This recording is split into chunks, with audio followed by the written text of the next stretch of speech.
আজকে বলতে নিজের কাছেই খারাপ লাগছে, আমাদের রাষ্ট্রীয় ব্যবস্থা এমন হয়ে গিয়েছে, আমাদের রাষ্ট্রের পক্ষ থেকে ইসলামকে শিক্ষা দেওয়ার মতো কোনো ব্যবস্থা তো নাই, বরং ইসলামকে যেন তারা চিরতরে নির্মূল করে দিতে পারে সেজন্য রাষ্ট্রের পক্ষ থেকে সর্বোচ্চ প্রচেষ্টা বা সর্বোচ্চ চেষ্টা তারা চালিয়ে যাচ্ছে। আপনারা দেখেছেন এই বিগত 2-3 দিনের মধ্যেই একটা রিপোর্ট আসছে আমাদের সামনে। আমাদের বড় বড় যারা মুফতি আছেন, বড় বড় ইসলামী গবেষক আছেন, তারা ধর্মমন্ত্রীর পাশাপাশি যারা শিক্ষামন্ত্রী ছিল তাদেরকেও আহ্বান করেছে বাংলাদেশের স্কুল ভার্সিটিগুলোতে যেন ধর্মীয় শিক্ষক নিয়োগ দেওয়া হয়। তারা তখন বলেছে, আশ্বস্ত করেছে তাদেরকে যে হ্যাঁ তারা ধর্মীয় শিক্ষক নিয়োগ দিবে, কিন্তু এখন দেখা যাচ্ছে ধর্মীয় শিক্ষক নিয়োগ দিবে তো বহুত পরের কথা, তারা স্কুল কলেজগুলোর মধ্যে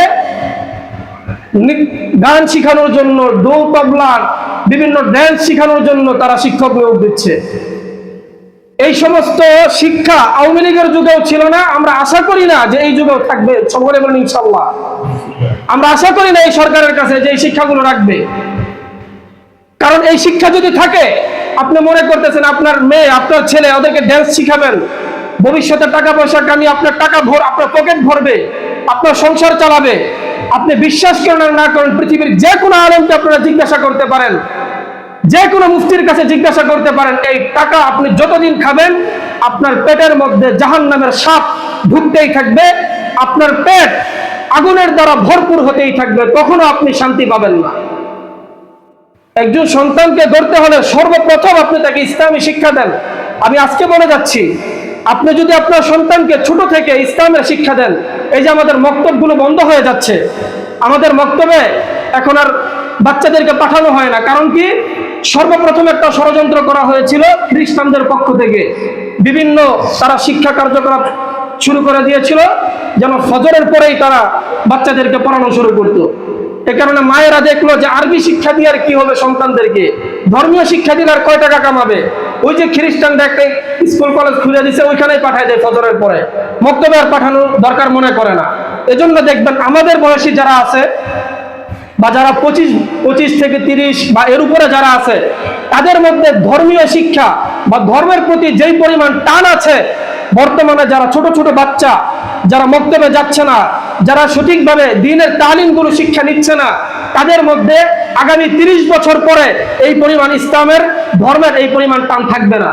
কারণ কি? কারণ একটা বাস্তব দৃষ্টান্ত দেই, দেখবেন আপনি যদি একদম ফজরের নামাজ পড়ে সকালে পান্তা ভাত খান, একটা পেঁয়াজ দিয়ে একটা মরিচ দিয়ে পান্তা ভাত খান, সারাদিন আপনি আল্লাহ যত কিছুই খান না কেন, বিকালে দেখবেন ডেক আসে, এই ডেকটা কিন্তু পান্তা ভাতের ডেকই আসে। এজন্য আপনি ছোট থেকে যদি আপনার সন্তানকে ইসলামী শিক্ষায় শিক্ষিত করতে পারেন, তাহলে বড় হলে সে যত খারাপ কাজই করুক না কেন, যেটার সাথেই মিলিত হোক না কেন, আপনার সন্তান ইনশাআল্লাহ ইসলামের যে শিক্ষা, ইসলামের যে মূলনীতি, সেই মূলনীতির উপরে ইনশাআল্লাহ অটল থাকবে, অবিচল থাকবে ইনশাআল্লাহ। এজন্য আমি আপনাদেরকে বলি, রাষ্ট্রের পক্ষ থেকে যেই পরিমাণ ষড়যন্ত্র হচ্ছে, আপনারা কেউ এই ষড়যন্ত্রে পা দিবেন না, প্রয়োজনে প্রতিবাদ করবেন। ইসলামের নীতি আছে, প্রতিবাদ করার ইসলামের একটা অধিকার আছে, প্রয়োজনে প্রতিবাদ। কিন্তু আমাদের সন্তানদেরকে কখনো কেউ যেন আমাদের সন্তানদেরকে গান শিক্ষা দিয়ে, কেউ যেন আমাদের সন্তানদেরকে ড্যান্স শিক্ষা দিয়ে, কেউ যেন আমাদের সন্তানদেরকে ঢোল তবলা বাজানো শিক্ষা দিয়ে আমাদের সন্তানদেরকে যেন কেউ ইসলাম থেকে বিমুখ করতে না পারে, ইসলাম থেকে কেউ যেন সরিয়ে দিতে না পারে। সকলে প্রস্তুত থাকবেন তো ইনশাআল্লাহ?